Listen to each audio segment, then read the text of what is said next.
First কেন কি টেস্টটা তো পার্থে ছিল, মানে which was once upon A time, যখন আমরা ছোট ছিলাম তখন ইট ওয়াজ দ্য ফার্স্ট টেস্ট। না, কিন্তু ওটাই তো ফ্যাক্টটা এখানে। পারতে আমরা যেটা জানি ফার্স্টের স্পিচ ওটা হলো ওয়াকা, ঠিক আছে, ওয়াকা যেটা বলে স্টেডিয়ামটা, কিন্তু এবার তো ওয়াকাতে খেলা হয়নি। ও আমি সেটা চেকই এবার করিনি, পার্থে আমি পার্থ দেখে ভেবে নিয়েছি পার্থে যে আরেকটা স্টেডিয়ামে খেলা হয়েছে, the Optus.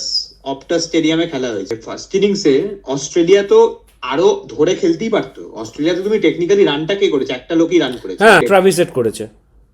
Travis headache.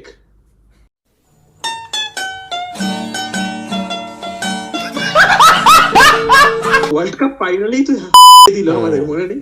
Statistics দেখেছো ট্রেভিস হেডের? মানে আমাদের এগেনস্টে না, মানে রিসেন্ট স্ট্যাটিস্টিক্স? না, এর আগে টেস্টে 25টা ইনিংসে, ঠিক আছে, ও কত করেছে? খুব বাজে রেকর্ড। ওর অ্যাভারেজ 30 চেয়েও কম, অ্যারাউন্ড 25টা টেস্টে সামথিং 370 না এরকম কিছু করেছিল। আর যখন যখন রোহিত শর্মার এগেনস্টে খেলেছে 3টে ইনিংসে 300। Music